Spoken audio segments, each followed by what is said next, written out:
So this video will probably need to get edited a couple of times. I just finished my last hard workout before regionals, and I feel pretty good, but it's time to let the body start resting, start adapting, and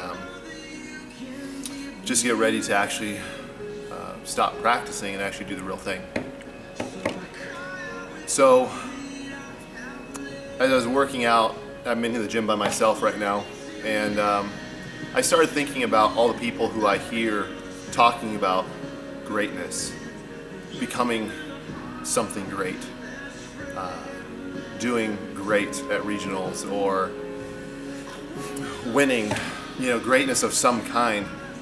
And I hear so many people talk about it, and I see so few people actually doing what it takes to become great.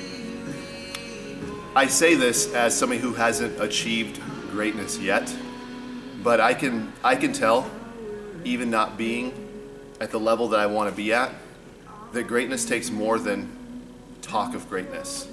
Greatness takes more than murmuring about being better or about being able to do what such and such a person can do. You probably have to ask Rich Froning or Jason Khalipa or I mean, even outside of our sport, take somebody who's really great at something, and you could ask them what it takes, and I'm guessing they're not going to say talking about greatness all the time made me great. They're going to say preparation, or they're going to say hard work, or they're going to say diligence. They're going to say something like that, something to that effect, because you can't become great by wanting to become great. Unless that wanting turns into some form of motivation, you'll never be better. You'll never be better. You'll always be frustrated. You'll be burnt out. There's a proverb that I live by, and it's Proverbs 21:31, and it's the horse is made ready. It's prepared for the day of battle, but victory belongs to the Lord. And that tells me that even God honors the person who is in preparation.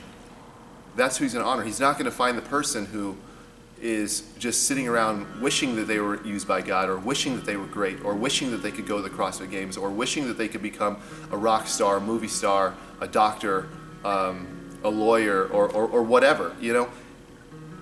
God uses, God favors, he who prepares. And so that was my motto as I trained this year. That was my motto as I got ready. February 19th, I had my appendix taken out, and it set my preparation back, but it also made me train harder. So when I go out there and compete, will you see a second-rate version of who I could have been?